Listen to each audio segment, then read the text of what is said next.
Boa tarde a todos e todes e todas. Nós estamos aqui iniciando, então, hoje o nosso próximo giro do Recomove, né?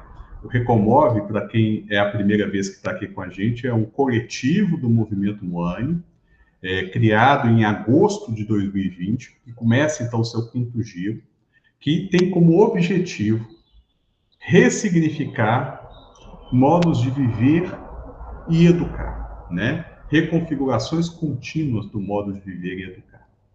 No encontro de hoje, nós temos como questão de reflexão as dificuldades pessoais da docência na atual conjuntura social e educacional. Começamos o nosso encontro, como sempre, com a abertura, né?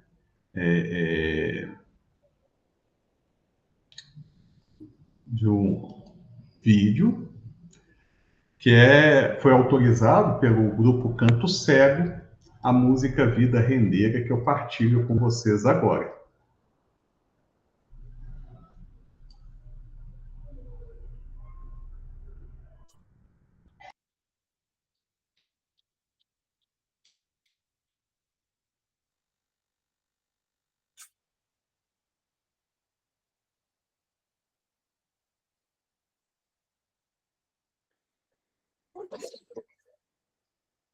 Bem, Léo, ele não está vindo a música.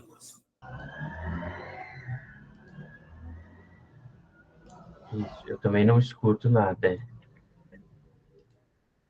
Desculpa, então, não foi a música, né? Então tem que ser... Deixa eu ver aqui como é que eu faço. Tá?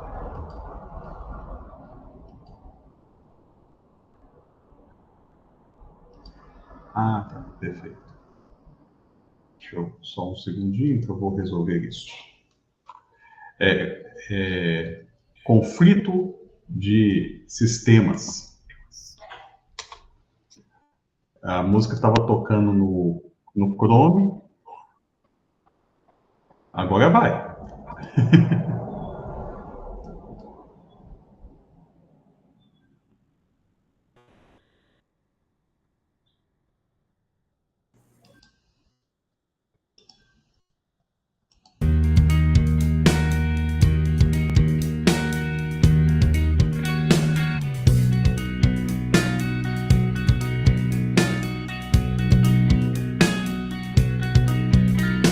Respirar, confiar, atravessar o impossível pode nos guiar. Descobrir, permitir em cada sopro dessa história. Eu navego as horas, eu escolho reviver, renascer, amanhecer, todo dia ser um pouco mais, existir, persistir na leveza da memória, reconstruo vitórias, reconheço meu lugar.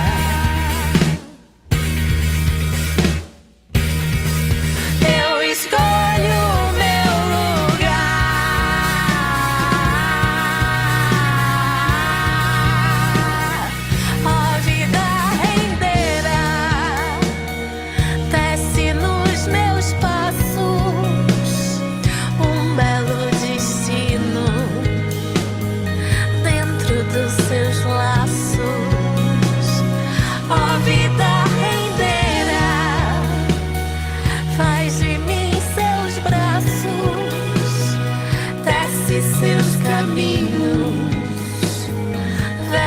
meus espaços.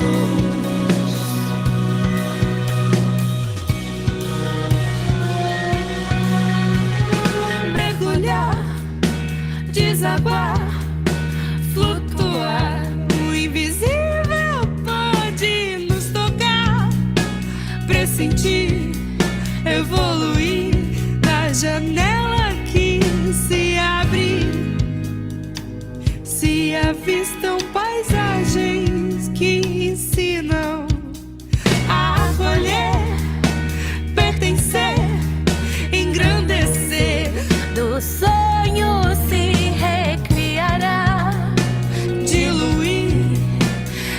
pode, giro e danço com os ventos.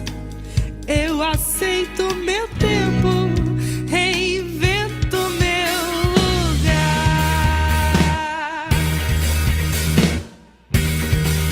Eu escolho meu lugar.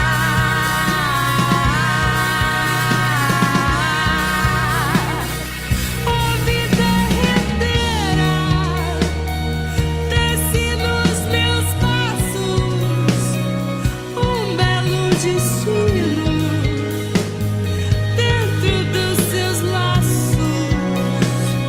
A vida renderá, faz de mim seus braços, desce seus caminhos, veste meus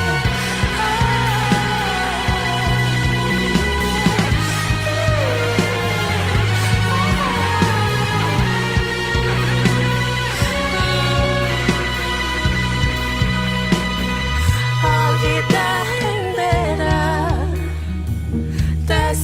nos meus passos, um belo destino dentro dos seus laços.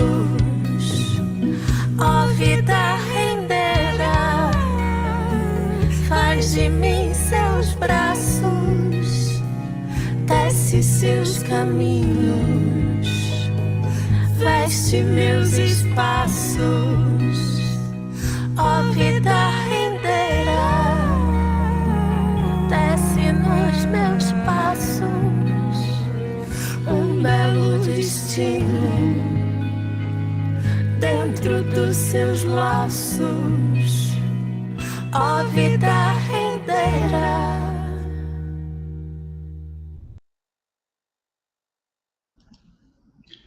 É isso. Começamos então o nosso quinto giro do Recomove. Bem-vindo todas, todes e todos aqui. Como sempre, o Recomove, hoje nós não temos um convidado, nós começamos um novo ciclo a partir das questões, né, da questão. O que nos move, quais questões nos pessoais, quais dificuldades pessoais da docência na atual conjuntura social e educacional que nos movem, que nos são colocadas. Então, a partir daí, a palavra está aberta, vamos começar o nosso quinto ano do Recomove.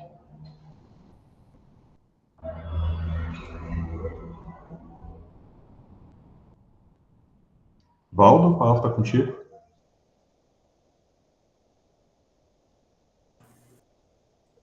O desafio, né, nós temos conversado aí nos últimos dias, né, até em função de que o evento, esse coletivo funciona uma vez por mês, sempre na primeira segunda-feira do mês, das 5 da tarde às 6h45.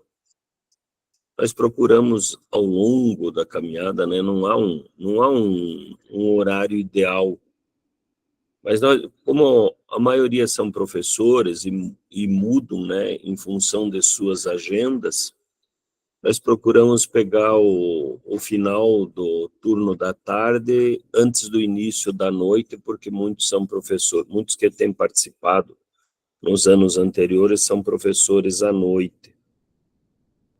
Então, primeiro explicando um pouquinho, né, o horário, Léo.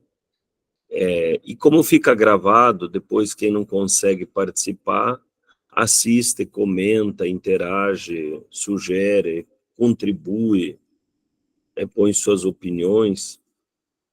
Mas ele é uma busca de nós trocarmos as nossas experiências. E mais do que trocarmos experiências, é nós juntos trocarmos opiniões, leituras sobre o mundo de hoje da educação. É dentro desse contexto daí que essas falas foram encaminhadas para hoje nós ouvir todos os que pudessem participar, dizendo o seguinte: o que cada um de nós, não é olhando para os outros, não, é olhando para a própria prática, o que eu sinto falta? Dependente de eu ter 30 anos, 20 anos, 10 anos de experiência docente, 3 anos, eu estar recém-formado, recém-graduado numa licenciatura, o que mais me toca, o que mais me põe a eu pensar, digo, nossa, o que eu faço diante disso? O que nós temos encontrado? E quanto mais plural o conjunto de pessoas que venham a falar sobre as suas demandas, fica um caminho um pouquinho melhor para nós construir um programa que, com esse nome bonito aí, ressignificação do modo de vida e da educação, quer dizer, a formação continuada nossa, né? Que saia daquele padrão histórico, que formação continuada cai em cursos encaixotados, comprados, chamados, encomendados, ou por sistema de palestras, né, que as redes fazem. Chamam um figurão lá, às vezes até dos que circulam aqui no nosso grupo, para falar na abertura do semestre, na semana pedagógica, ou encerrar o ano dizendo de que mundo está na educação. E ainda complementando, dizendo, e vai ter certificado, viu, para as pessoas poderem participar. E aquilo, claro, uma fala, são pessoas que estudam e tudo e tal, é uma fala legal de assistir, sempre que a gente assiste, eu acho que a grande maioria de nós gostamos, mas nós vamos tentar ver a partir da nossa vivência de cada um nos tempos atuais, nos tempos pós-pandemia, em tempos de um avanço aceleradíssimo da inteligência artificial, em tempos de mudanças culturais acentuadas das diferentes gerações, né, das crianças, na educação infantil, né, no ensino fundamental, adolescentes, jovens, né, aí no ensino médio, jovens, adultos, né, na graduação, ou mesmo no movimento, na educação popular, com os diferentes segmentos de adultos. O que nós estamos sentindo? É um padrão que se repete, dizer, nós estamos um pouco mais desmotivados, nós estamos um pouco mais cansados, nós estamos um pouco mais esgotados, no sentido quase beirando uma depressão. Nós temos tudo isso em todas as falas. Mas se nós temos isso, né, que é outro mundo, que aponta, né, a mudança de paradigma, o que eu sinto que falta em mim para eu dar conta disso a partir do lugar que eu ocupo? Então, procurei apresentar um pouquinho aí, Léo, as discussões, para dizer como que cada um de nós pode contribuir sem tentar ler a conjuntura, não olhar para fora, mas olhar para dentro.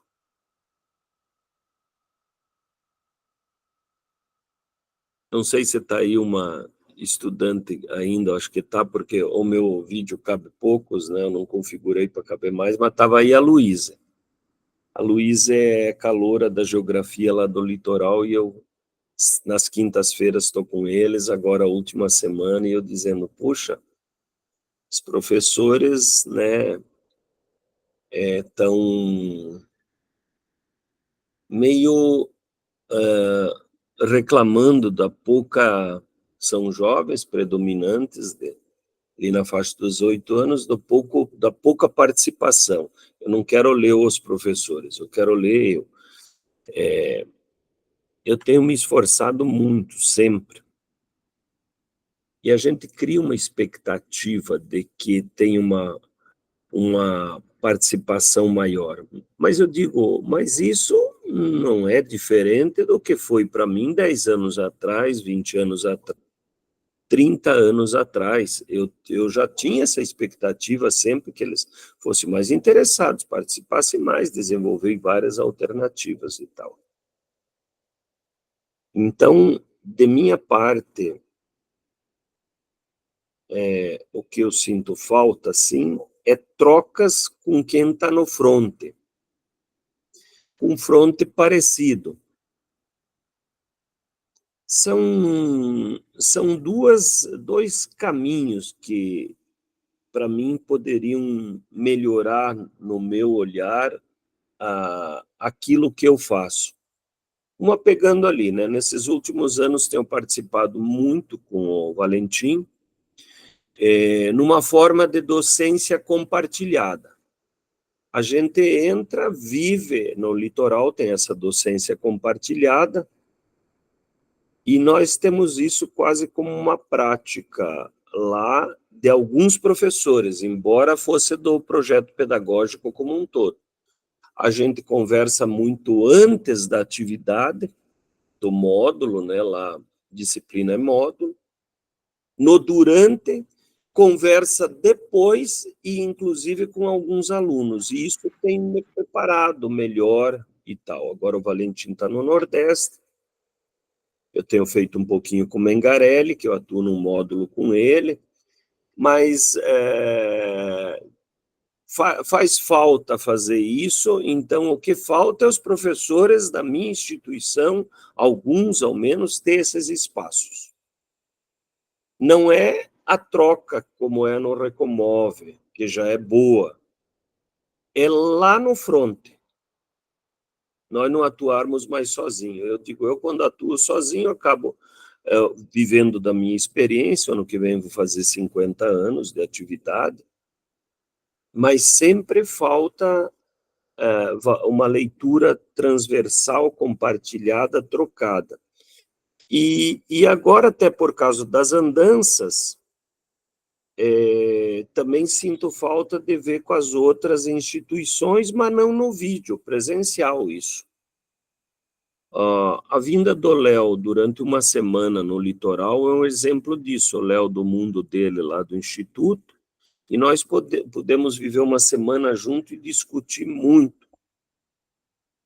Acrescento ali a Susan, que não atua como professora, mas atua na equipe de educadores da ANE, onde que seja com o Valentim ou seja com o Léo, a gente, nos momentos que eles estão juntos, o Léo já teve outras vezes, o Valentim, antes de ir para o Nordeste, nós trocávamos muito isso, e aquilo me fazia pensar várias coisas.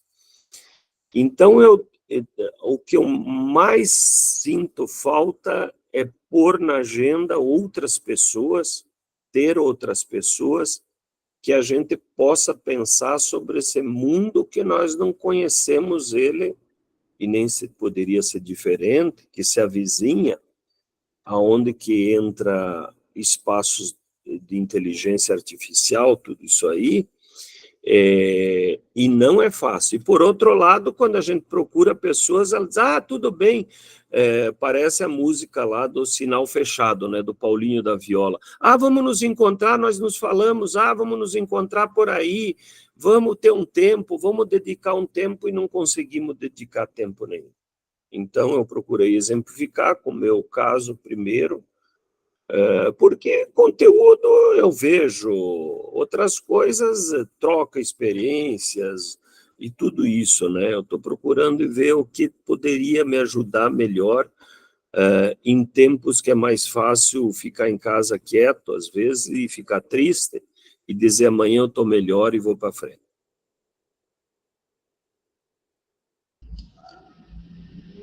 Bom, é isso aí.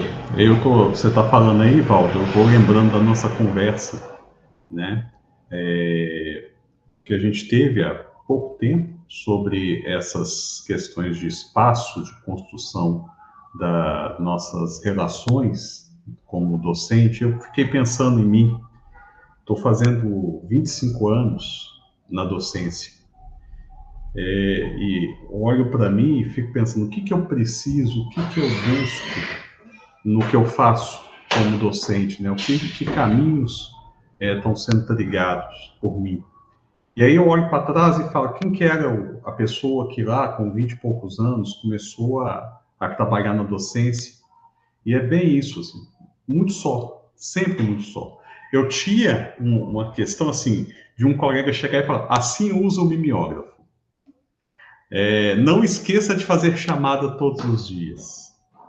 Não esqueça de lançar conteúdo. Eu lembro de uma supervisora que no final do ano falou assim, seu diário é uma bagunça, Léo. Se eu não soubesse que os alunos te amam e que você é um professor ótimo, eu ia te fazer, enfim, ia te esculhambar. Mas passa limpo aqui.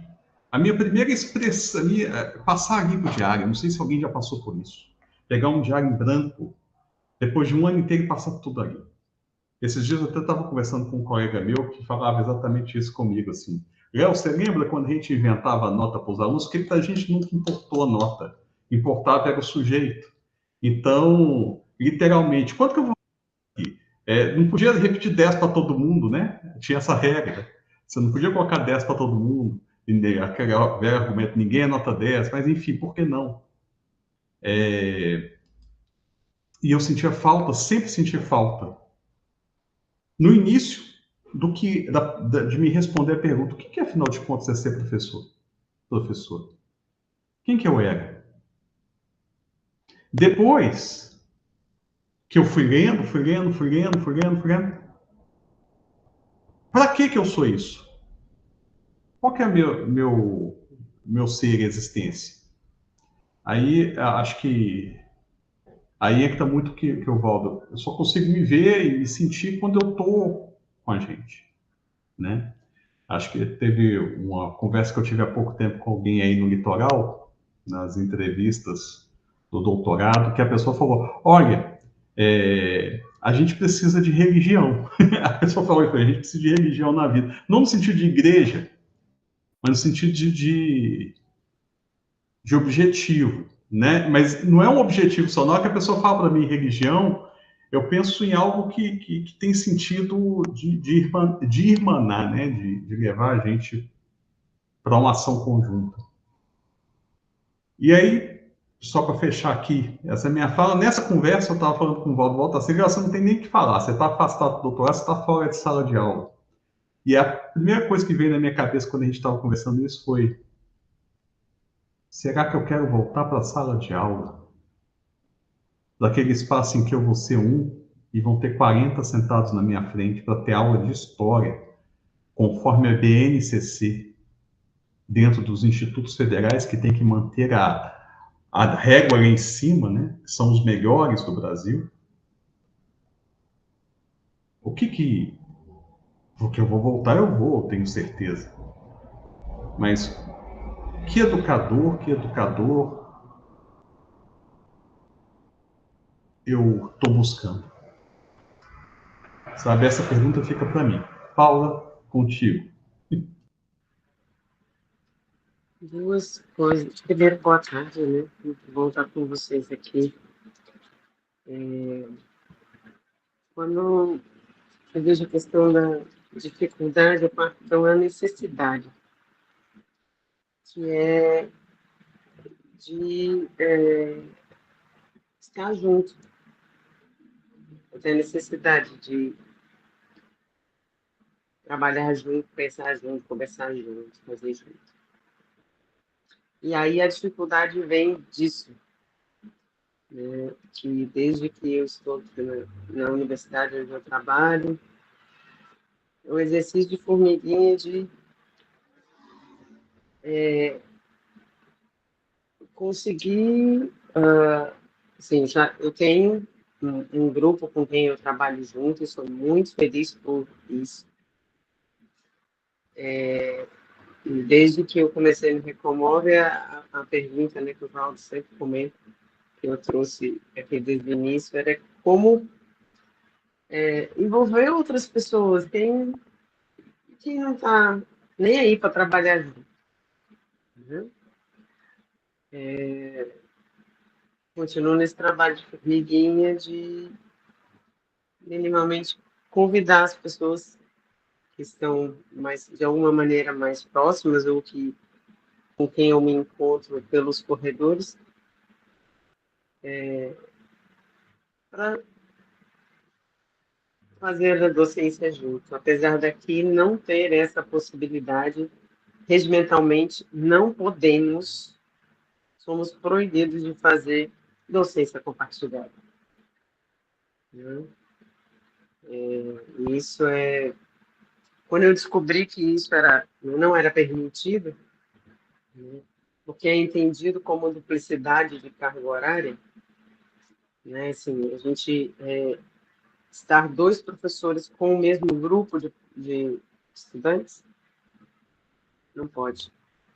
Ou a gente divide, o compartilhado é dividir a carga horária. Se estamos 4 horas, eu fico 2, você fica 2, mas a gente não pode estar 2 juntas.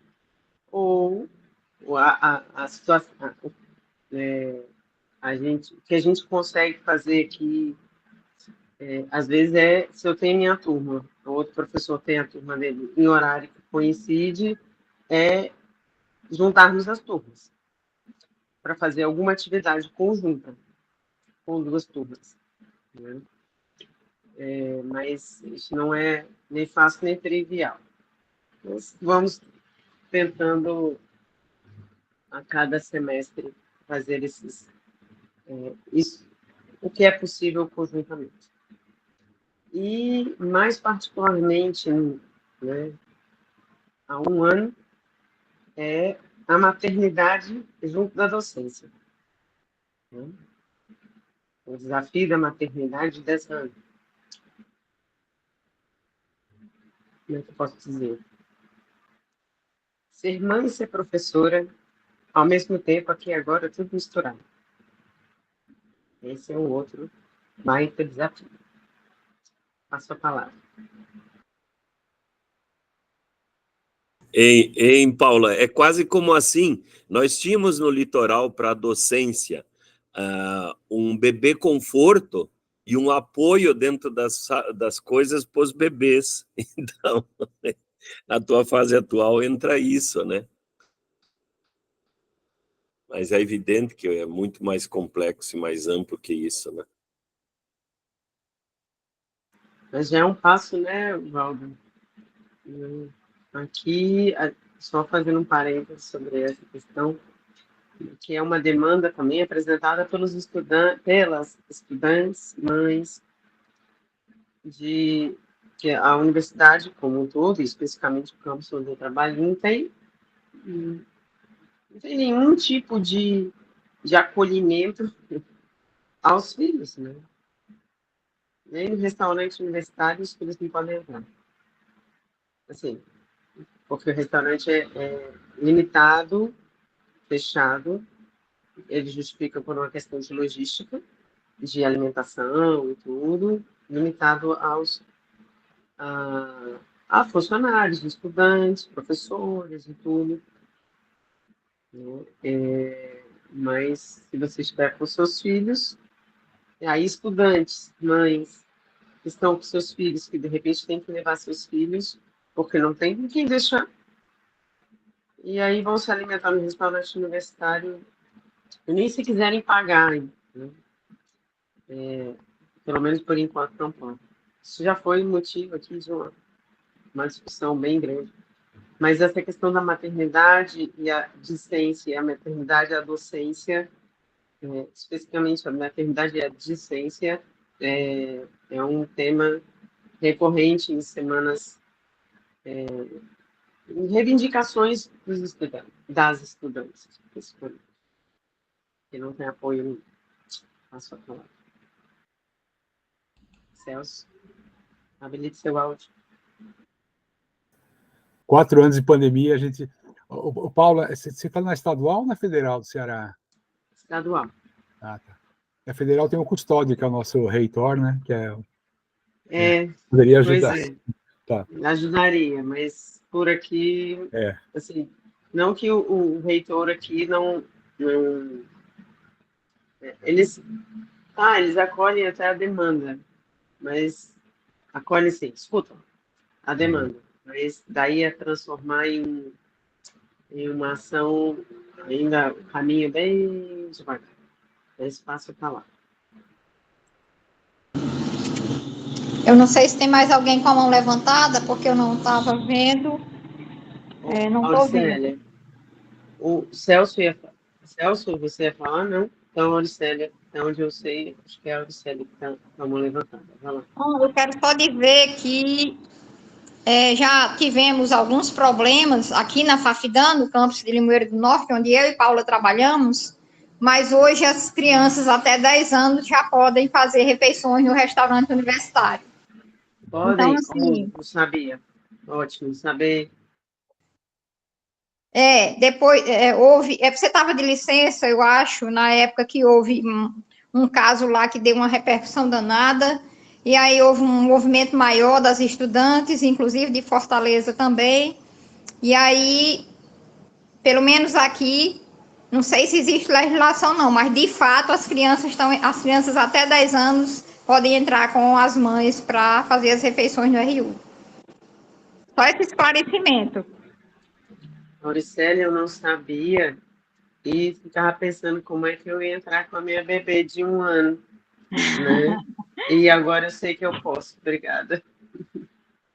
Aí eu quero aproveitar para pegar a fala do Valdo ainda, dizendo que não é de hoje o desânimo, ou sei lá, não sei se a palavra é essa,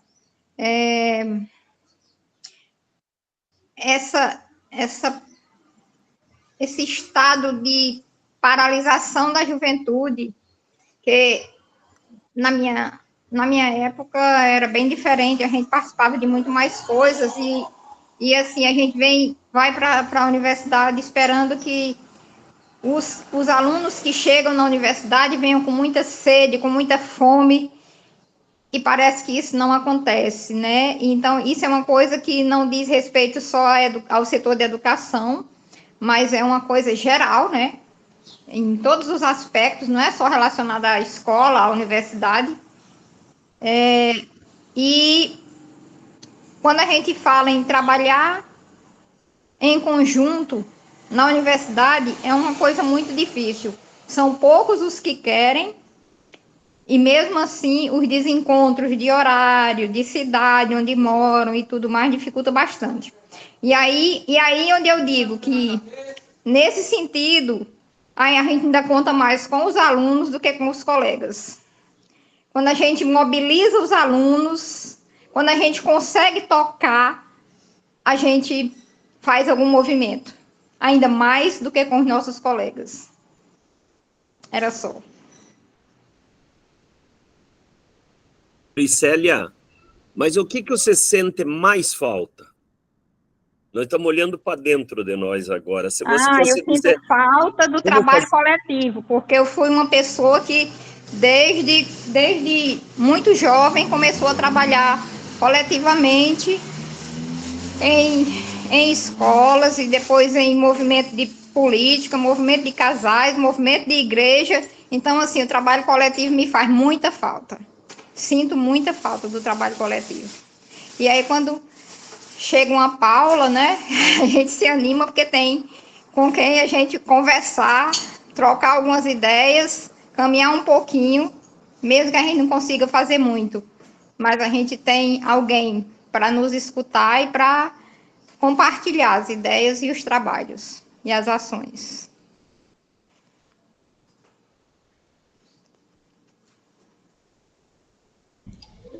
Estou aqui batendo palma porque é isso, né? Quando encontra.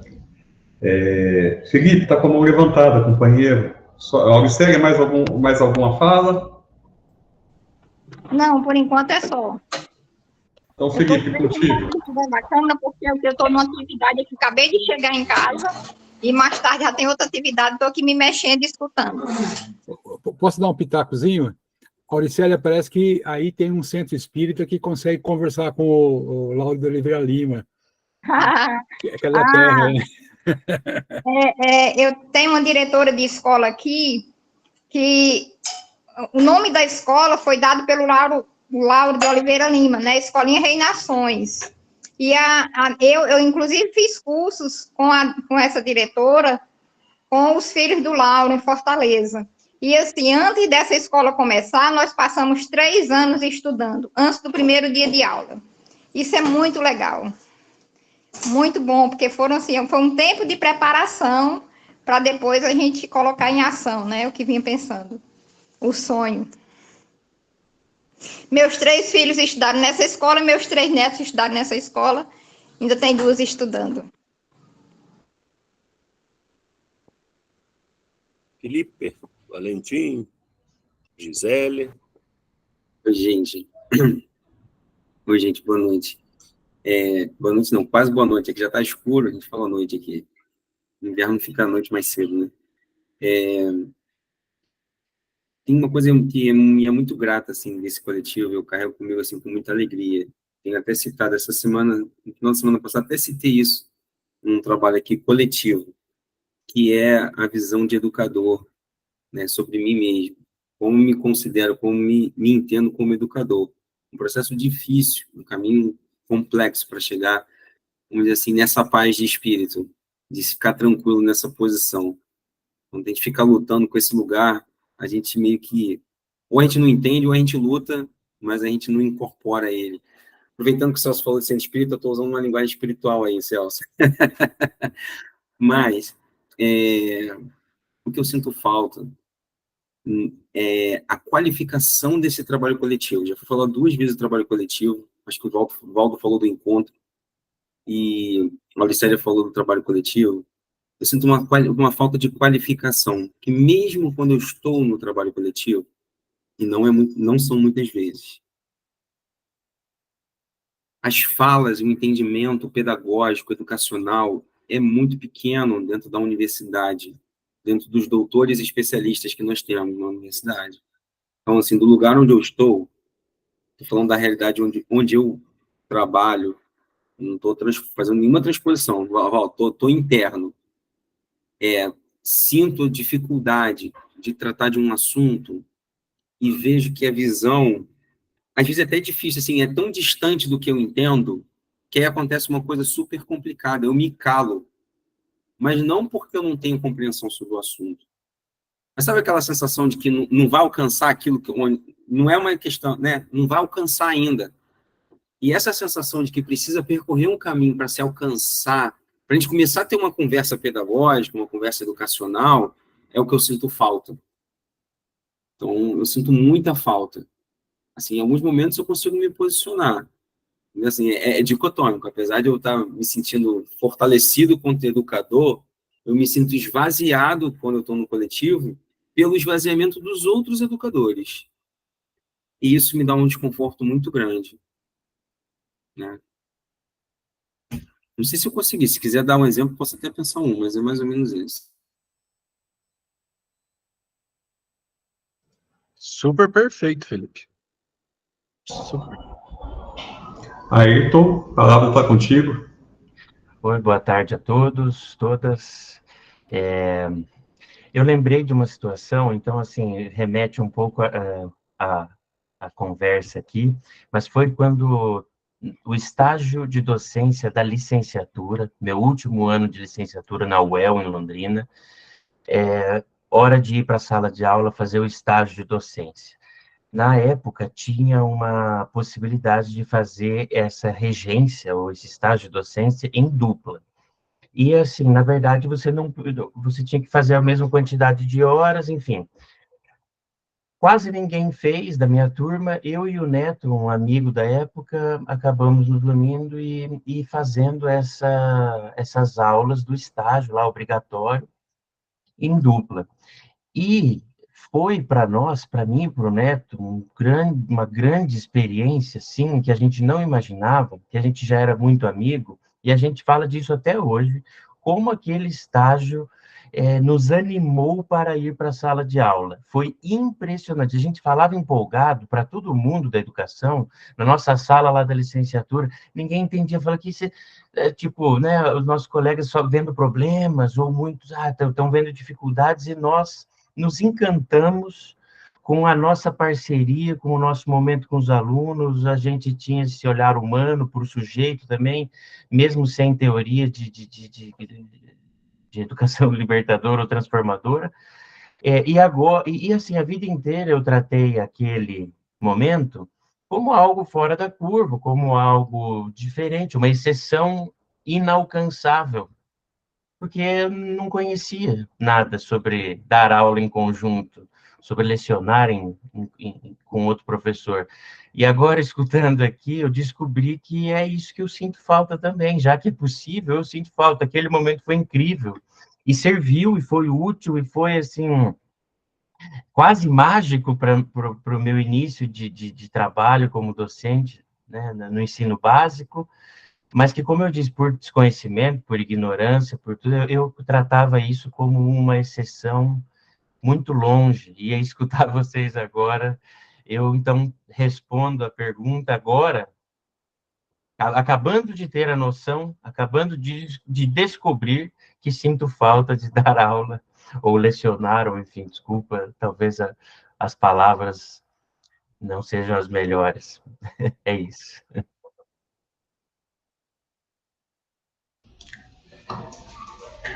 É isso aí. Então, você foi falando aí, eu levantei a mão aqui porque você relatou um caso de sucesso e de força que te deu. E me deu vontade de relatar um fracasso meu. Em 2018, juntei com todos os professores no Instituto Federal do Norte de Minas Gerais, no campus Almenara, todos os professores da área de humanas. E nós falamos, vamos trabalhar todos juntos, sem separação, em todas as turmas que a gente tem que atuar. Éramos 6 professores.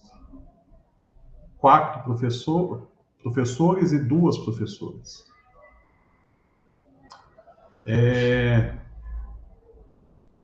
Faltou algumas coisas, faltaram várias coisas. Primeiro, nós tínhamos uma agenda semanal de reunião, que não era respeitada por todos, porque além das atividades que a gente tinha dentro do coletivo de ciências humanas, nós tínhamos atividades junto a outras áreas, nós tínhamos atividades junto à gestão, uma das pessoas era coordenadora de curso, o outro era diretor de ensino, o outro era também coordenador de comunicação. Aí a agenda ficou difícil. Segundo momento, eu acho que é o momento mais forte, né? Porque o fracasso ele é importante como uma experiência. Aquilo não fazia parte da cultura institucional. Então, por mais que a gente quisesse fazer aquilo junto, não havíamos combinado com os russos, vulgo estudantes, que iríamos fazer isso. E não havíamos perguntado a eles se eles achavam que isso era bom. Então, nós enfrentamos um motim dos alunos que não queriam que a gente trabalhasse juntos. Motim mesmo, foi feita uma reunião, um sábado inteiro para discutir o assunto. Aí o nosso terceiro erro, nós não escutamos os alunos que queriam que voltasse ao esquema. Nós acreditem na gente. Eu lembro de um colega meu, um desses meus colegas, falando assim, gente, a gente sabe o que a gente está fazendo, dê uma chance. Aí nisso entraram os pais dos alunos contra a gente também. O maior erro de todos nós foi manter isso, porque virou um cabo de guerra. Manter porque a gente tinha feito como um projeto aprovado dentro das instâncias institucionais, dentro de uma lógica de uma democracia Mas notem bem, uma democracia que a ampla participação não estava posta de forma muito clara dentro do processo. Aí veio o maior erro de todos, a vaidade.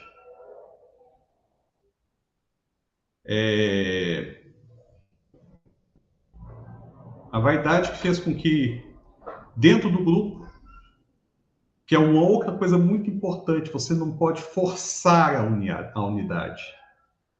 Ela pode ser colocada, mas ela tem que ser trabalhada de forma muito gradual. E aí cada um começou a tensionar a corda para o seu lado.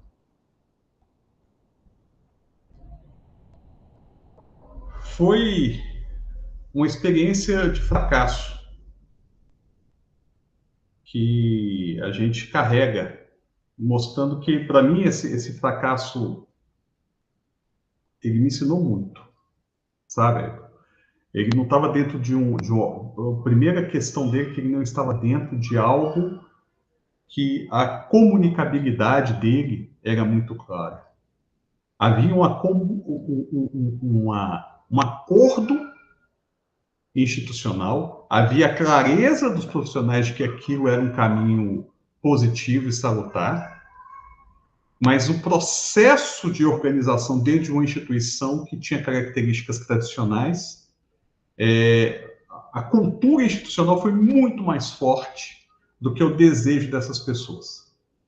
E não foi um desejo por desejo, foi um baita de um estudo. A gente ficou estudando quase 6 meses antes de começar o projeto, e fora toda a trajetória de vida que fez com que essas pessoas sentassem e falassem, vamos fazer. Todos os professores em dedicação exclusiva, todos efetivos, nenhum em situação de que iria acabar aquele período. Bom, era esse relato, até para complexificar a conversa, e passo a palavra para o pós-doutor em complexidade do grupo. Pós-doutorando. Que não significa nada.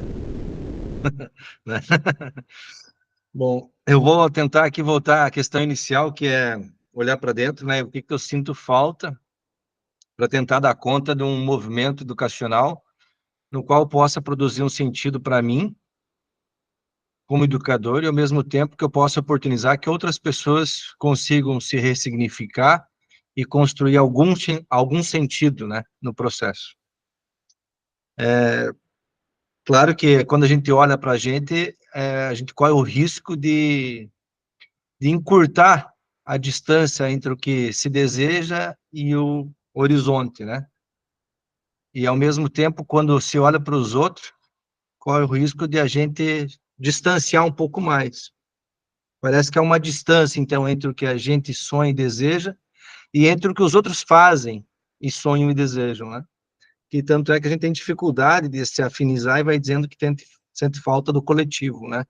Ou de outras pessoas que pensam semelhante a gente.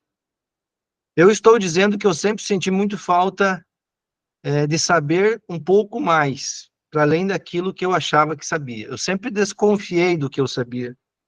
Na verdade, eu nunca nem confiei. Eu sempre soube que eu não sabia. Então, vou dar exemplos. Por exemplo, quando o Felipe falou aí, né, que sente falta do comprometimento coletivo, que às vezes isso até silencia a gente, né?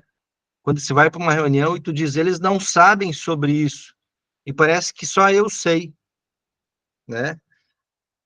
Ao mesmo tempo, quando o Ayrton fala que nem sabia o termo direito, se era docência compartilhada ou trabalhar com outro, né? Nem sabia que existia esse termo. Então, por exemplo, quando eu chego no Litoral em 2009, existia essa proposta pedagógica que o Valdo fala, que sobrevive agora em pequenos nichos, né? Muitas vezes centralizadas num sujeito, do qual uma das aspirações nossa eram que se trabalhasse em docência compartilhada. Inclusive, a orientação que tinha é que a gente não saísse pegando aula, e não saísse se inserindo em aula, em curso e coisa e tal. O Valdão dizia, dê uma volta por aí, participe de uma reunião, participe de uma outra, né? Hoje o cara cai de paraquedas dentro de um curso e já enchem o cara de 1001 compromissos, inclusive tudo aquilo que os outros não querem fazer, né? Professor novo, então, vai lidar com tudo o que os outros não querem e não fazem, né? Então, a docência compartilhada é uma coisa que me instigou bastante. Estou dando exemplo aqui por causa do Felipe e do Ayrton, né, que tocaram nesse assunto. A palavra docência compartilhada, para mim, já era um enigma. Eu não sabia nem que era docência, muito menos que ela podia ser compartilhada. Então, quando eu, desafiado pela minha ignorância, pensei, o que é docência compartilhada? O termo em si só, ele não estava nem forjado na literatura corretamente. A gente quase não encontrava nada disso. Encontrava-se outros termos sinônimos, como bidocência, heterodocência, né? E outras coisas do gênero. Esse termo, para mim, ele tem um sentido especial. Meu sentido. Engravidado pelas minhas leituras, né? Vou buscar na Cristiane Citolin uma tese de doutorado que ela desenvolve no Rio Grande do Sul, em bidocência, com uma professora na Unila, e eles têm uma turma de linguagem de espanhol com português, e eles vão dar um curso juntos, onde entra uma professora de espanhol para dar aula para os alunos de espanhol, e a professora de português para dar aula para os alunos de português, que, por um motivo ou outro, uniram todo mundo junto na mesma sala. E, ao final, ela relata que a professora de português estava falando um portunhol, porque ela se metia nas falas dos alunos em espanhol, e a professora de espanhol estava falando um outro portunhol também, que se metia nas falas dos alunos de português. E ninguém deu aula para ninguém e deu aquele maior rolo. Inclusive, nem a fala, até alguns dialetos surgiram para dar conta do sentido que eles estavam produzindo junto. E eu comecei a entender que a docência compartilhada era um pouco disso. Disso que não é mais o que eu tenho de inclinação, atenção numa área, não é mais o que o outro tem, mas é uma outra coisa que mistura tudo nós junto e produz, quem sabe, até uns dialetos diferentes, uns bordão, uma gíria, que é uma coisa que dá o nosso sentido. Então, eu escrevi algumas coisas, tá aí socializadas, né? Como o Valdão diz, né? Sabem ler, sabem escrever. Quem quiser procurar, acha, né? Escrevi algumas coisas para dar conta do que eu estava entendendo que era docência compartilhada. Então, logo de começo, eu nunca trabalhei, nunca atuei como docente no setor litoral, que eu fiz uma fala direcionada a partir da minha experiência como mestrado ou doutorado, ou seja, eu nunca dei aula do meu mestrado e do meu doutorado. São 15 anos de UFPE Litoral. Boa parte dos meus alunos nem sabem no que eu sou formado. Tem até dificuldade de dizer qual é a minha formação. Isso tem um lado positivo, claro que deve ter algum negativo, que muitos deles podiam ter me acionado para dialogar sobre alguma coisa, né? Mas ninguém nunca se interessou em saber da minha tese sobre fertilizantes de liberação lenta. Então, quando eu falo, alguns se impressionam, que eu estudei fertilizante, né, no doutorado. Porque nunca falei disso, né? Pouco sabe. Então, o que eu sinto falta? Eu sinto falta em mim dessa aspiração, desse desejo pelo o que eu ainda não sei. E às vezes eu fico pensando que eu fui atrás não só da docência compartilhada, saber o que era docência compartilhada, como é que podia fazer. E eu comecei a desafiar me desafiar muito no meu fazer pedagógico, lá no litoral, o que era muito propício na época e muito fértil o terreno. Então, eu não sabia fazer, por exemplo, currículo integrado. Eu tinha ouvido falar, uma lida um pouco aqui no Fernando Hernandes, né? Currículo integrado, de como é que faz isso? Bom, um dia bati lá na escola do Sertãozinho, uma escola estadual, e falei para o diretor que eu queria trabalhar com currículo integrado. Claro que ele não entendeu. Mas fiquei lá 5 anos, com os alunos de licenciatura em ciências, integrado com os alunos do fundamental, noturno, por 5 anos. Currículo integrado, aprendi a fazer.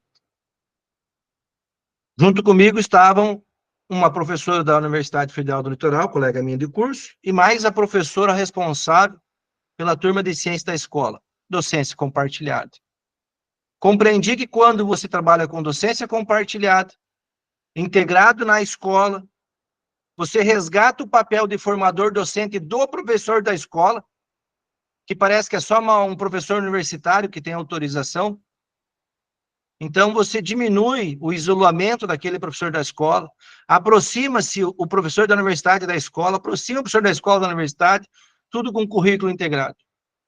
Então, essas aspirações por como fazer que eu sentia, como fazer a ruptura, como avançar numa provocação que eu ainda não domino, que eu só li, isso eu sinto falta. Isso eu sinto falta em mim. Então, eu costumo pensar que a fragilidade do processo educacional não está na falta de interesse dos alunos, não está na falta de interesse dos meus colegas, não está na falta de estrutura da minha escola, ou mesmo até na proposta pedagógica, que nós temos uma excelente proposta pedagógica no setor litoral. E adianta o que ter uma excelente proposta pedagógica, né? Ainda temos uma proposta pedagógica inovadora frente a muitas outras instituições no ensino superior, né? O Ayrton, acho que chegou lá agora, é isso, Ayrton? Né? Eu saí de lá no começo do ano. Nós ainda temos 3 espaços pedagógicos na UFPE Litoral? Tem 3 espaços pedagógicos, fundamentos teóricos práticos, segunda, terça e quinta? Existe? Existe interação cultural humanística na quarta-feira? Existe projeto de aprendizagem na sexta-feira? Existe lá ainda, Ayrton? Bom, para confessar, eu nem o contrato estou assinado, estou começando a fazer as coisinhas enquanto a burocracia corre em paralelo. Então, eu não sou a pessoa correta a responder isso. Não, tá. Mas, a princípio, Ayrton, procure saber se ainda nós temos 3 espaços pedagógicos. Existem alguns cursos, sim. Então, a Luísa respondeu. Então, ó, existe 3 espaços pedagógicos. O fato de existir 3 já anuncia o quão avanço nós temos no projeto do litoral. O fato, Luísa, de eles não executarem a proposta pedagógica diz mais da gente do que da proposta. Então, eu acho que o que eu sinto falta é dessa aspiração em mim, que fazia eu ir lá buscar o que era o termo, como é que eu ia na comunidade, na escola, no sertãozinho, falar com o diretor, como é que eu podia integrar isso, como é que eu podia... Porque uma vez eu achava que era o método tradicional.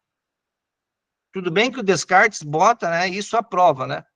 Porque esse método entrou em tudo quanto é canto, método da fragmentação, método do separar para se especializar. Quando um sujeito sabe muito sobre uma coisa e não sabe mais nada do que está acontecendo ao redor dele. Então, às vezes, eu achava que era o método, eu achava que era avaliação. Fui estudar o artigo 24 da LDB na exaustão para saber o que era avaliação. Depois fiquei sabendo que pensei que podia ser o controle de frequência. Novamente pesquisei controle de frequência. Então, eu sinto falta dessa aspiração que me movia ou me moveu por 15 anos. Eu acho que não é outra coisa, senão o problema está comigo. Acho que é isso.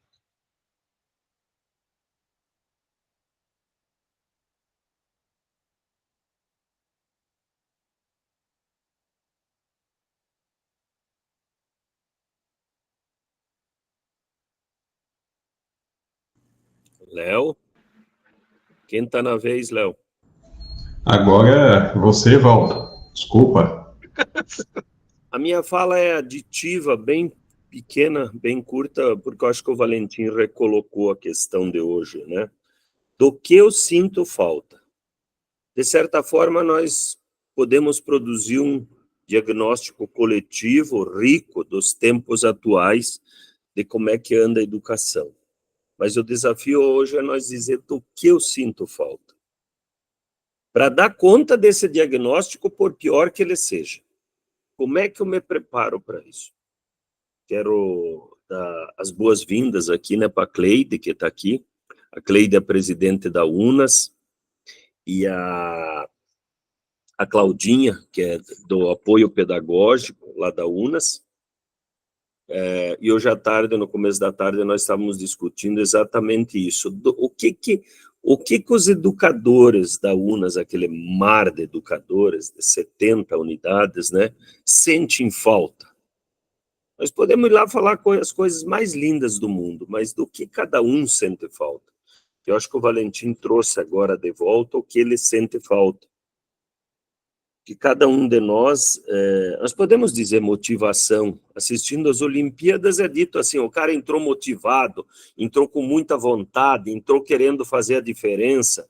E olha que mais competitivo do que é uma Olimpíada, Deus o livre, né? Daí você justifica o não ganho de medalha porque o cara entrou meio desfocado, meio desmotivado. Não sei o que foi fazer nas Olimpíadas, você estava desmotivado, né? Mas enfim, foi nas Olimpíadas. Agora, o que precisaria? O que eles precisariam? Motivação, treino exaustivo para aquilo que eles vão disputar, treino ininterrupto por anos e coisa. Agora eu todo dia saio um oceano de gente fazendo pós-doutorado. Eu não quero fazer injustiça para ninguém. Eu já devo ter assistido uns 80 pós-doutorado. Mas nunca vi alguém discutir tão intensamente a sua formação, continuadamente, semanalmente, que nem o Valentim está fazendo. Ele nos incomoda até, às vezes, eu tenho um monte de coisa para fazer, digo, não vou nem abrir o celular, porque está lá o Valentim querendo discutir algum assunto que ele está encontrando lá no Grecon, no grupo de complexidade. Mas, pelo contrário, eu procuro rapidamente arrumar um tempo para dizer, vou aprender, porque está no front ali, né? Então, eu digo, mas o que os outros que estão numa formação continuada estão fazendo? Buscando um diploma?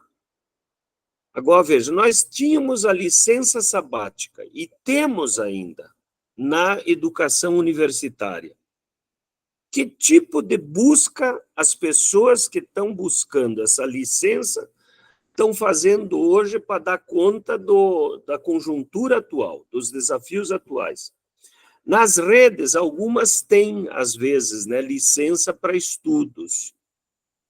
Foi clássico no Paraná um programa de um ano que os professores podiam acionar no governo Requião, que nós participamos muito, que eles vinham discutir na universidade e depende aonde que eles caíam, tinha um tipo de coisa pronta, e em outras podia se discutir a formação que mais ajudava, né? Mas está aí a Cleide, a Cláudia, a Claudinha, está aí a Aline, eu vi, que está no fronte da educação infantil lá em São José dos Pinhais. Então, eu retomo a palavra só para dizer, o que nos falta? A gente não é fácil. Ontem à noite eu fiquei pensando, o que eu vou falar amanhã do que me falta? Não o que eu leio nos outros, o que me falta?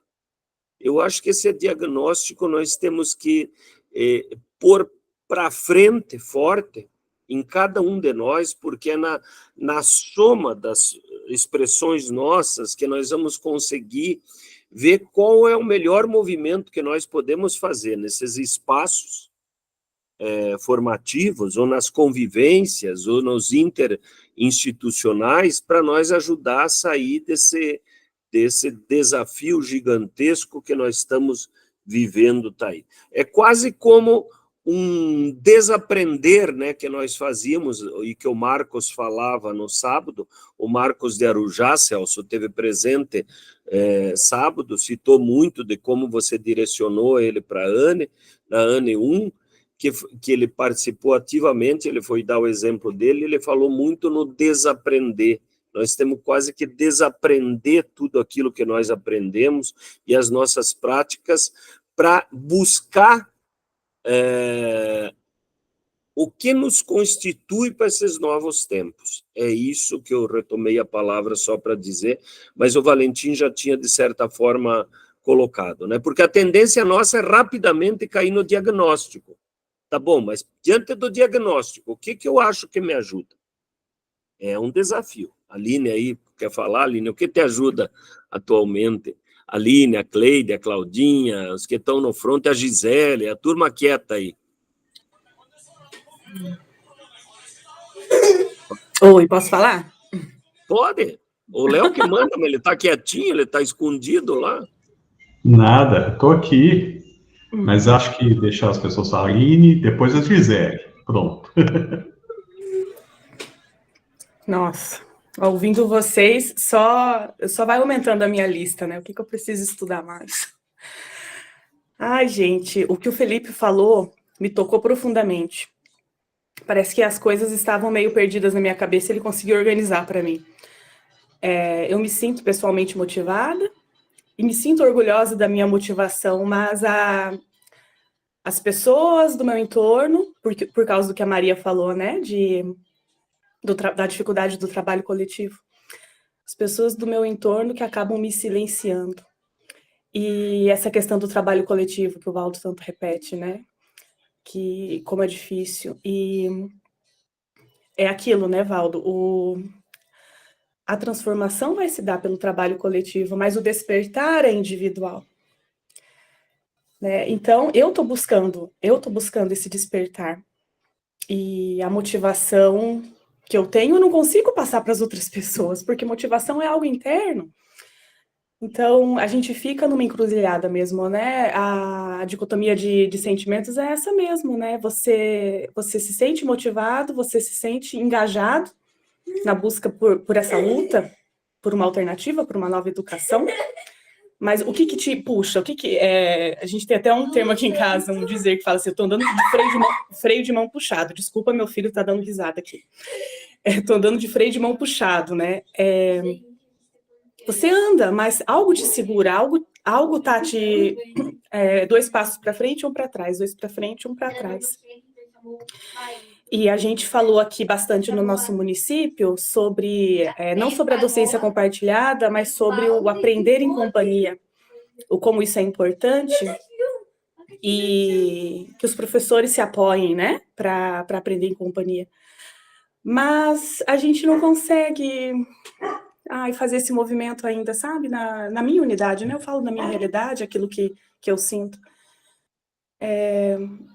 Eu não sei mais como agregar aqui na conversa, mas essa dificuldade mesmo, né, de sentir os colegas mais motivados para aprender em companhia, para despertar para o coletivo, que é a partir daí que vai ocorrer a mudança. Então, é isso. Aline, posso fazer um pitaco? Você tem um grupo de estudo, assim, fora da instituição? Temos, informal temos. Com pessoas, assim, queridas, próximas, de confiança. Sim. Tá. Que eu acho que isso é fundamental para manter Para manter a chama acesa, né? São poucas pessoas que se sentem engajadas. E aquilo que a gente também fala, né? Às vezes, você tem que pegar... Eu sou coordenadora pedagógica de um CMEI. Nem todos os professores são engajados. Então, quando um professor pega na minha mão, eu seguro na mão dele. É com ele que eu vou caminhar, né? Mas, ao mesmo tempo, eu não posso abandonar os outros. Só não perder energia demais com os outros, né? E abandonar os que são um cuidado.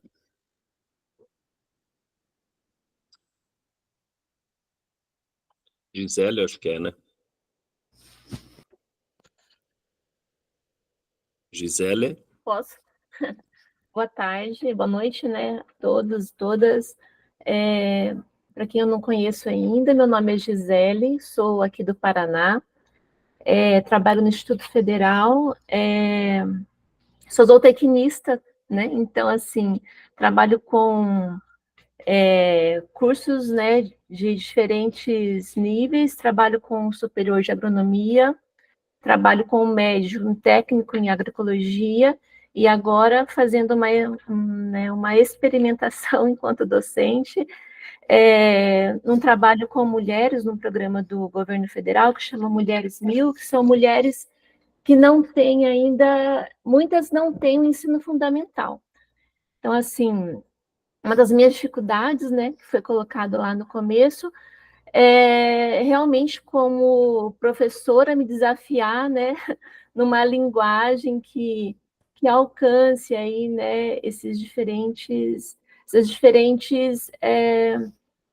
modalidades de ensino, essas diferentes formações. A gente foi falado aqui sobre a docência compartilhada. A gente tinha tido algumas experiências no passado. Nós fizemos projeto piloto de Proeja-FIC, né, junto com as escolas estaduais, municipais. Então, a gente fizemos, né, experiência em relação a isso. E nós temos uma experiência bem exitosa, fico bem feliz nesse primeiro ciclo do Mulheres 1000. Em Ivaiporã, a gente trabalhou bastante essa questão de ter 2, 3 professoras dentro da sala de aula. Trabalhamos muito com oficinas com essas mulheres. Então, assim, foi bem interessante, foi bem gratificante para mim essa experiência. Em relação ao curso superior, queria falar assim, uma dificuldade grande que eu tenho é a apatia dos alunos. E aí, né, eu sei que alguns sentem a mesma coisa, eu me coloco também. Então, não sei, né, acho que são várias coisas que envolvem, né, como eu sou zootecnista, trabalho na área de produção animal, trabalho na área de gestão, então, sinto muito a apatia dos alunos em relação, mas não sei se é por causa da área, se é porque eu não dou conta desse universo, desse contexto que a gente tem hoje, né, em relação aos estudos. As aulas que eles mais se motivam são de tecnologia de alimentos, que eles querem saber o que a gente vai fazer para comer no dia. Então, sinto bastante essa dificuldade, mas eu tenho tentado trabalhar, né, as metodologias, trabalhar, assim, tenho tentado estudar para ser uma professora melhor, para despertar, né, e para contribuir com isso, né, com o método. A Anne tem me ajudado nesse sentido. Então, acho que o que eu sinto falta é de ser uma professora melhor, é de estudar mais, é de entender o contexto, eu sinto falta disso, que eu sei que não é porque está sendo gravado, mas eu falo isso para os meus colegas, eu falo assim, a melhor parte que eu acho dentro da docência é estar em sala de aula. Pode parecer engraçado falar isso, né? Mas quando a gente está no meio institucional, a gente faz muitas coisas fora da sala de aula. Mas a melhor parte é essa, eu sempre falo com os meus colegas, a melhor parte é quando a gente está dentro da sala de aula, essa é a melhor parte, né? Eu sinto falta disso, de ser uma professora melhor dentro da sala de aula, né? Deixa eu ver o que eu coloquei aqui, e eu brinco, né, muito, eu falo que eu sou uma professora experimentadora, não é porque eu gosto de ser professora, de estar dentro da sala de aula, que toda vez dá certo.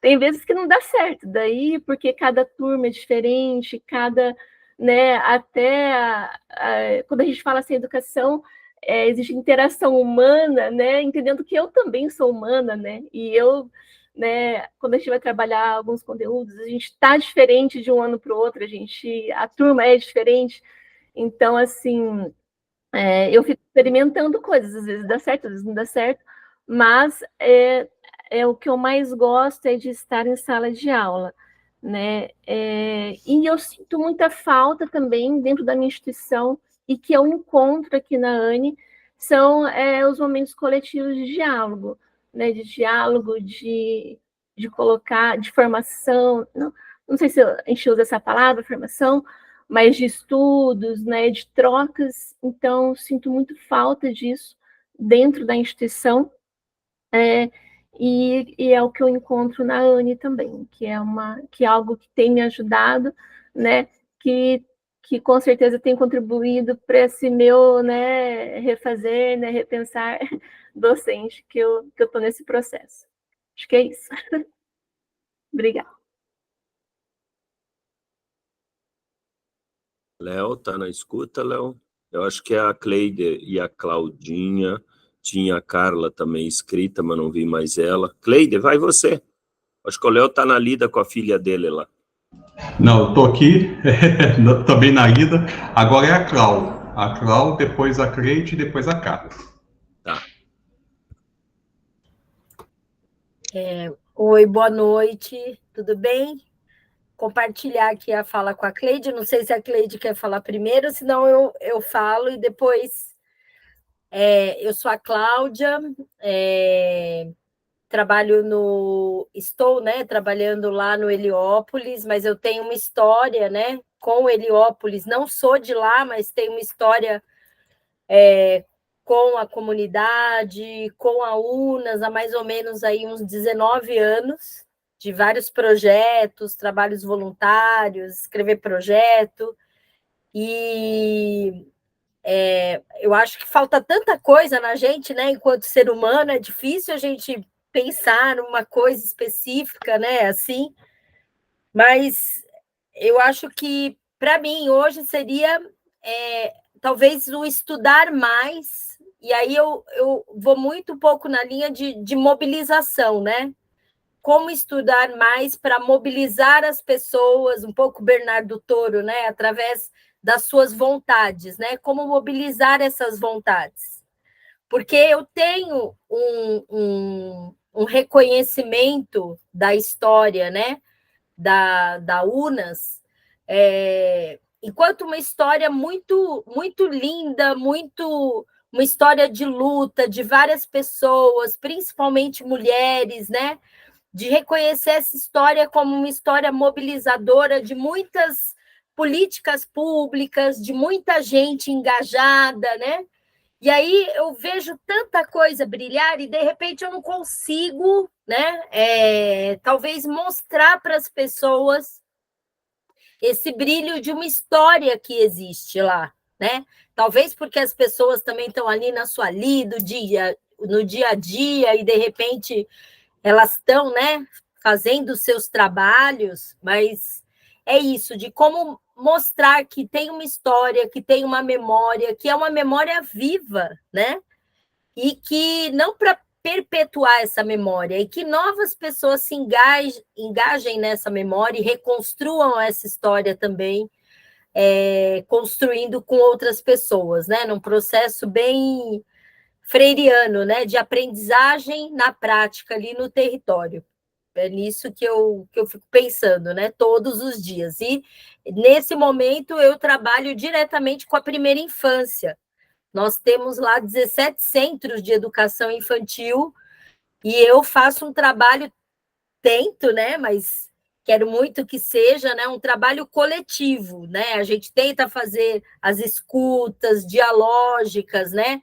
Aprender com essa escuta e volta para os grupos, né, de gestoras e coordenadoras, e tentando chegar lá no chão das equipes de apoio e professores também, né, os nossos educadores. Então, é um trabalho complexo, mas muito gratificante. Mas parece que a gente precisa falar, meu Deus, será que não está acontecendo nada? Mas está acontecendo muita coisa.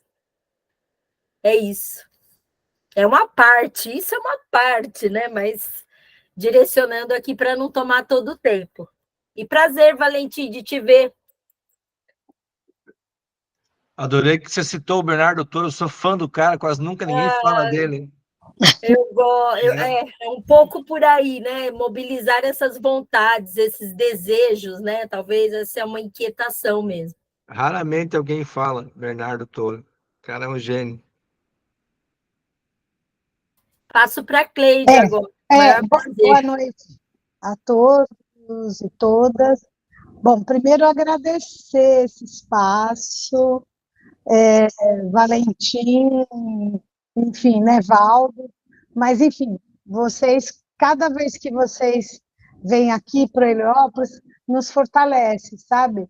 Na caminhada da paz, no seminário da educação. Então, eu venho aprendendo com vocês esse outro jeito, uma universidade diferente. Uma universidade que inclui as pessoas, né? E nós aqui da UNAS, o nosso trabalho muito é esse, sabe, aquele de não deixar ninguém para trás.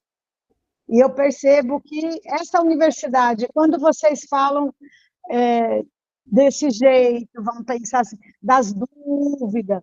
Por exemplo, eu vim aqui com umas dúvidas, fiquei com 1 milhão de outras dúvidas, né?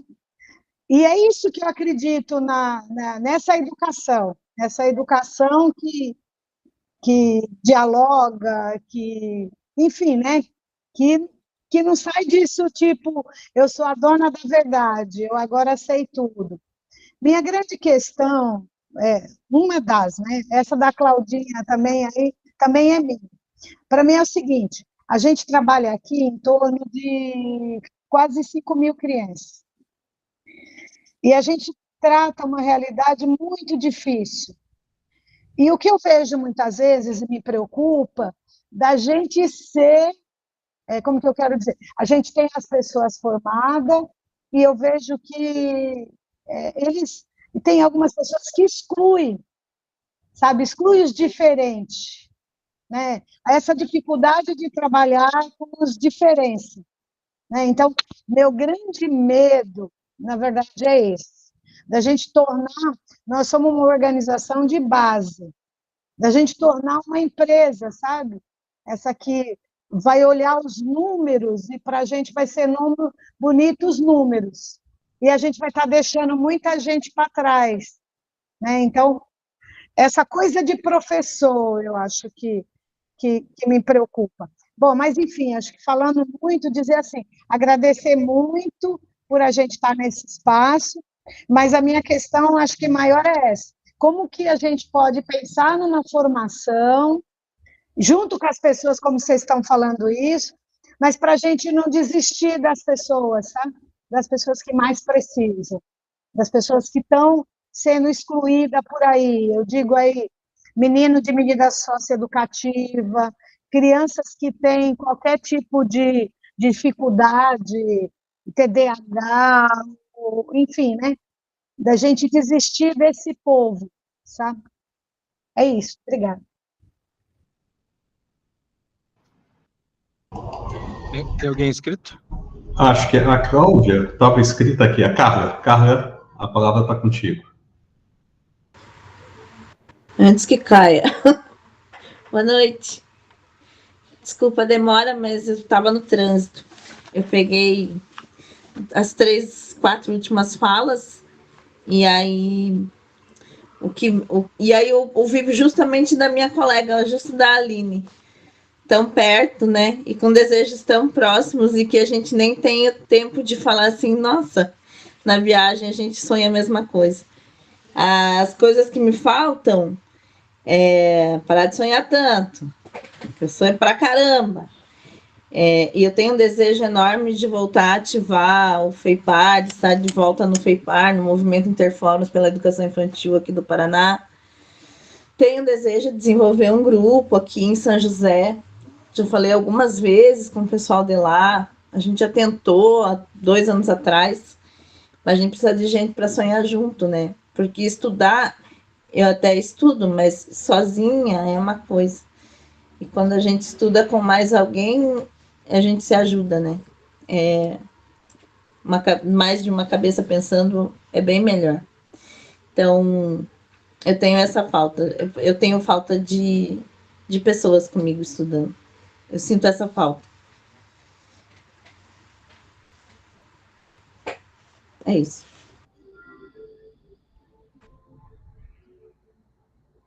Eu acho que as faltas aqui.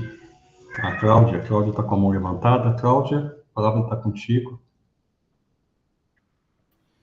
Obrigada, Léo. Boa noite a todos e todas. Sou a Cláudia, também falo como docente do setor litoral. Agora, em outubro, eu completo 9 anos. Estou trabalhando nessa universidade diferenciada.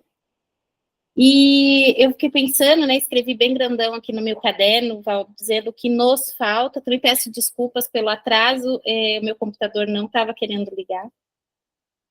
Eu escrevi o que me falta e fiquei pensando, né, é filosófico isso? Não, né, porque aqui vieram reflexões, assim, muito muito pontuais, né? Muito pé no chão. E aí eu fiquei pensando, é psicanalítico, aí corri lá buscar que tinha a ver com Lacan, né? Essa coisa da falta, do desejo. A Susan foi busca rápida na internet. Não vou falar sobre algo que não sei, mas anotei rapidamente que o desejo é uma relação do ser com a falta. Não é a falta disto ou daquilo, mas a falta de ser pela qual o ser existe. E aí eu fiquei pensando que eu já estou um tempo, e já disse, né, a Anne me provocou viagens internas, idas e vindas, assim, incríveis, e eu sinto que eu estou longe do lugar, do ponto de chegada, se é que há algum, né? Estou aí no limbo mesmo, nesse lugar de ser uma pessoa que, filha de professora, minhas brincadeiras eram com lousinha desde pequena, as bonecas eram minhas alunas, as amiguinhas da rua, muita leitura, não havia outra opção, né? Eu não teria outra opção que não seguir o mesmo caminho da minha mãe. Isso era o que se desenhava, o que se desenhou e o que acabou acontecendo. Então, eu tinha muita certeza, desde pequena, de que era o que eu sabia fazer.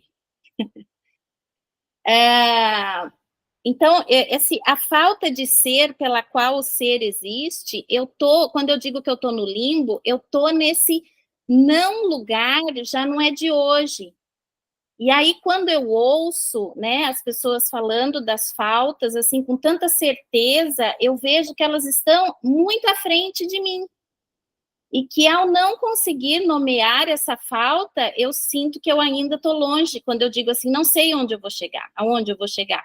Porque eu ainda estou nesse, sabe, nesse escorregadio de, às vezes, achar que chegou em alguma certeza e cai de novo. Porque eu passei uma vida, né, eu leciono desde que eu entrei na faculdade. Não, eu leciono desde o magistério, eu fiz magistério. Então, meu segundo ano de ensino médio era a formação de docentes. Então, é o que eu faço já há bastante tempo. E, de repente, eu chego num ambiente que questiona todas as minhas certezas. E esse questionar, se aconteceu, vai completar 9 anos. Mas, assim, eu estava ali tentando resgatar essa força da minha certeza do que eu sabia fazer. E que não sabia fazer, e que também, né, uso as palavras da Gisele, de que eu quero ser uma professora melhor, né, mas melhor em quê? E é nesse lugar que eu estou, de ter sido uma excelente professora a vida inteira, era assim que eu sempre fui considerada, e de repente eu não me considerava mais uma excelente professora, como eu também não sentia isso no olhar dos meus estudantes, e também não dos meus colegas, e aí eu caí nesse lugar, né, de o que é ser uma professora melhor para mim? Estudar? Não.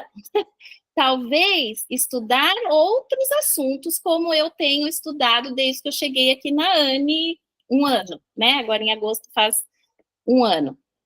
Mas estudar aquilo que me dava as bases, do que me fazia ter certeza de que eu era, né, de que eu era algo, não mais. Então, eu posso dizer que tem pouco tempo que eu estou tentando ser alguém docente, né? É um ser docente, é uma professora. Então, quando a Cleide fala, né, porque eu estou no lugar da formadora de professores, e é o lugar que eu gosto de estar, né, então, ao me repensar como docente, eu também repenso quem que são essas pessoas que eu estou não formando, porque eu sou apenas mais uma, né, mas como é que eu também ajudo essas pessoas a não esquecerem dessas pessoas, né, Cleide, porque a gente, como docente, recebe essas pessoas excluídas. E o que a gente que recebe faz? Que elas se esquecem de quem elas são, onde elas atuam e para quem elas têm que... com quem elas têm que atuar, né? E aí eu fico pensando que o que me falta, né? Não sei nomear, não sei, mais uma provocação desse grupo, mas esse não lugar também tem muito a ver de como é que eu ensino o que eu gostaria de ensinar, também da minha área do conhecimento, fazendo a diferença. Sendo diferente, talvez eu consiga atingir mais pessoas e fazê-las se interessarem por aquilo que eu acho importante do ponto de vista do conhecimento formal.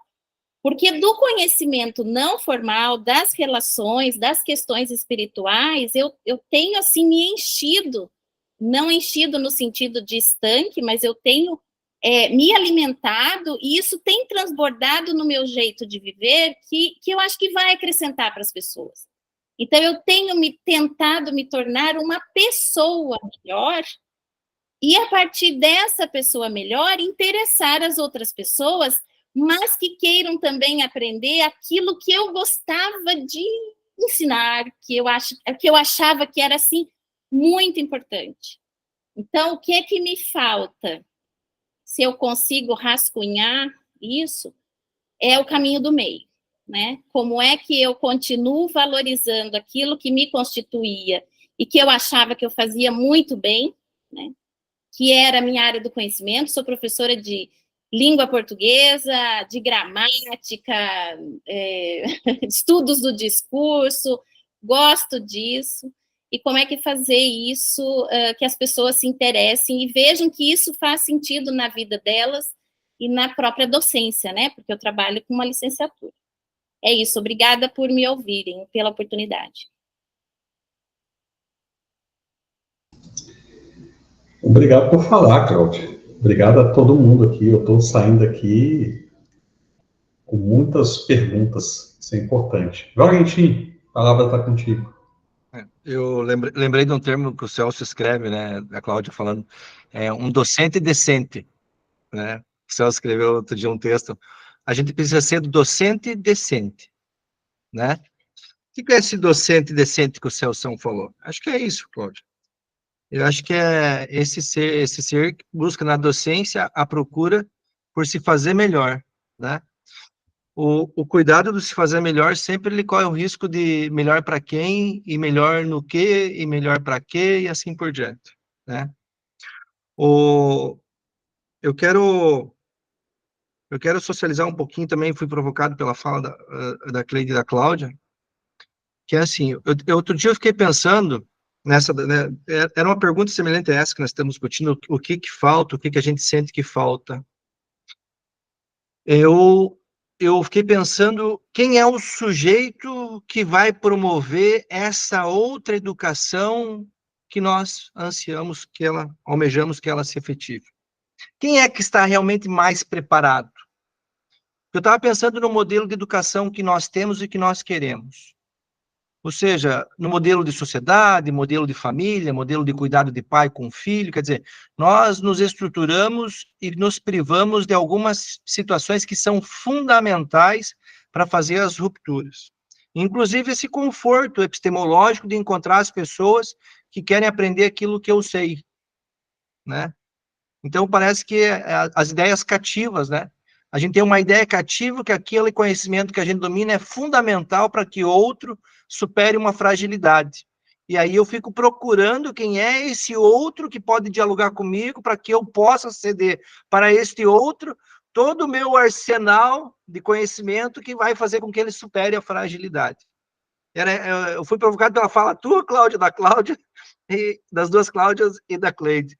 E eu fiquei pensando, eu digo assim, quem mais está preparado nesse mundo que não são os periféricos, os marginalizados, esses que superam os constrangimentos no dia a dia, que não se ofendem perante um ato constrangedor, que se reerguem, se colocam de novo no fronte, né, que acordam cedo, que se precisar pegar o ônibus, pegam, se precisar acordar cedo, acordam, se precisar ir para a luta, vão, se precisar se indignar, se indignam como ninguém.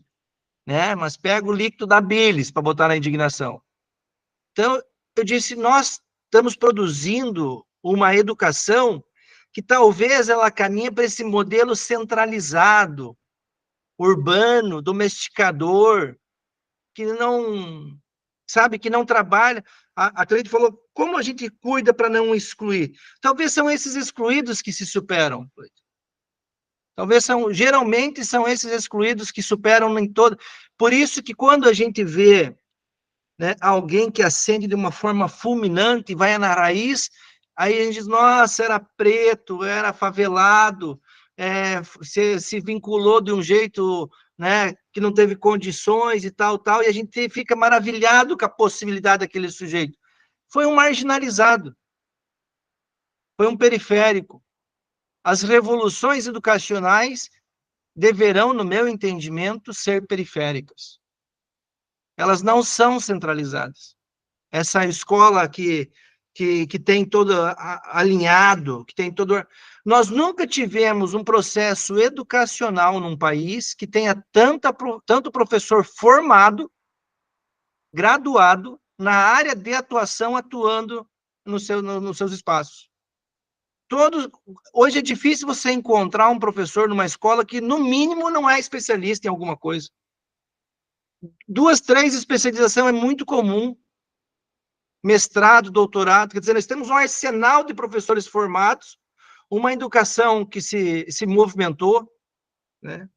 Eu gosto de pensar muito numa provocação que o Foucault fez, naquele livro Microfísica do Poder, sobre o papel simbólico do trabalho. Eu parafraseei essa reflexão para o mundo da educação. Ele diz, o grande poder do trabalho está na sua força simbólica. As pessoas desejam o trabalho. Quem é de nós que não deseja trabalhar? Podemos até não se contentar com o salário, mas se pagar um pouquinho melhor, a gente aceita outro trabalho, a gente troca de trabalho, a gente melhora o trabalho, vai para um trabalho mais distante, se precisar, né? Então, nós temos, acho que, essa força simbólica direcionada hoje para a educação. Quem é que não aspira esse desejo que a Cláudia falou, de ter uma formação superior? Mas ter a formação superior, ela é materializada na posse de um diploma. É por isso que a formação hoje, ela até, entre aspas, é fácil de conseguir, né? Meio que um dinheirinho a mais por mês aí, direcionado, né, vinculado a alguma plataforma, a gente consegue uma formação superior. Então, fizeram que a gente tivesse esse desejo pela formação. Fizeram que a gente tivesse esse desejo. Mas e qual é a transformação que ela proporciona? Então, eu estava pensando em quem é que é o sujeito que vai fazer a ruptura, né, com esse modelo educacional tradicional que nós estamos. Me veio o entendimento que talvez sejam os sujeitos periféricos e marginalizados. Esses estão preparados para fazer as rupturas, porque esses é mãe solo, é desemprego, é miséria, é falta de alimento, de dignidade, quer dizer, esses têm um arsenal de experiências, não estou dizendo que elas são boas, são ruins, eu não estou nem adjetivando, eu não gosto dos adjetivos, né? Para mim, porque eles são definidos muito pela aparência, então eu cuido muito, né? Uma maçã bonita não é uma maçã boa, muito menos saudável, né? A aparência não define a essência. Então, eu acho que quem são os sujeitos das revoluções, principalmente em educação? Eu acho que são esses marginalizados, acho que são esses excluídos, né? Quando a gente vai nesses projetos alternativos nas periferias, é lá que a gente vê as grandes revoluções educacionais ocorrendo. É por isso que as nossas vivências na ANE não são em escolas do centro. Não, as nossas vivências não ocorrem nos centros das cidades. A gente não pega a escola mais antiga, não pega a escola mais tradicional, né? A gente pega os projetos que trabalham na fronteira das revoluções, ou seja, os marginalizados e os periféricos. Mas isso fui eu pensando que sujeito que era esse que eu estava sentindo falta, né? Pode ser que não seja. Valentim, você levanta aí muitas questões, aliás, todo mundo levantou aqui muitas questões sobre esse processo, e eu confesso que você foi falando, eu fui foi lembrando aqui de onde vêm as grandes experiências de educação que a gente tem, né?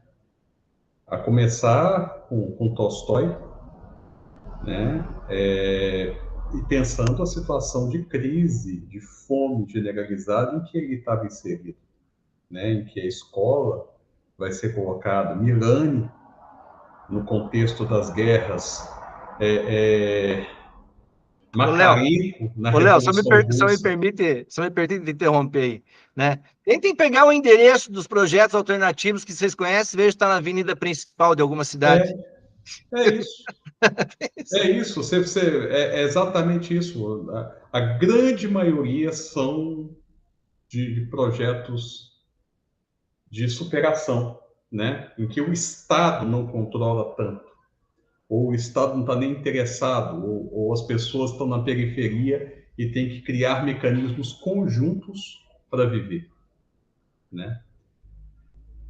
Mas a gente está ali, a gente está acho que nós, né? Nós aqui, estou falando do Recomov, estou falando desse coletivo, a gente está no muro, né? A gente cai para um lado e cai para o outro.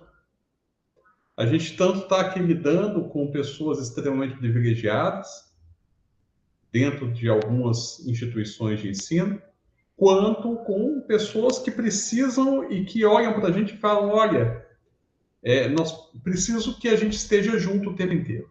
A gente está, desde o momento que pega a fala da Auricélia, né, com estudantes apáticos, aquelas pessoas que chegam e, de repente, mudam a vida dela, mudam a nossa vida nesse encontro, né? A questão é como isso vem se configurando, como isso vem se moldando na gente. 18h45. Acho que foi bom, porque ninguém sai daqui com resposta. Quando eu saio de uma reunião sem resposta, é porque a reunião foi válida, sabe? Se a gente tem resposta, a gente manda memorando, né? Não faz reunião. Então, se a gente termina com mais perguntas do que respostas, eu gosto. Cláudia, a palavra está contigo, companheira. Né? Você abriu... Não, apertei sem querer, mas agradeço. Olha, eu que agradeço. Agradeço cada momento nosso aqui. Essa gravação vai ser disponibilizada no YouTube do Moane. Assim que a gente baixar aqui, a gente sobe para lá. Até amanhã, no máximo, vai estar lá disponível, tá? E já fica aqui aberto o convite para a gente continuar essa conversa. Depois vocês vão ter acesso a esse relatório dos desdobramentos, porque essa é a primeira conversa desse semestre do Recomove. Então, as próximas reuniões saem dessa enormidade de questões que a gente levantou aqui. Tá? Agradecer imensamente a todas as pessoas que estiveram aqui, que escutaram, que falaram e que expuseram, principalmente desse seu tempo, para a gente pensar junto, para a gente estar juntos, mesmo que à distância. Né? Um abraço enorme e, se quiserem abrir o microfone para pedir, deixo aqui meu abraço para todo mundo. Beijo!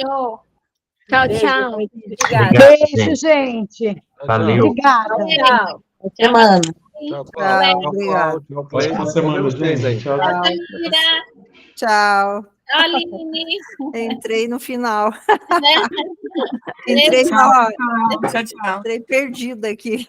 Tudo bem. Tá boa, Samira? Tudo bem, vocês?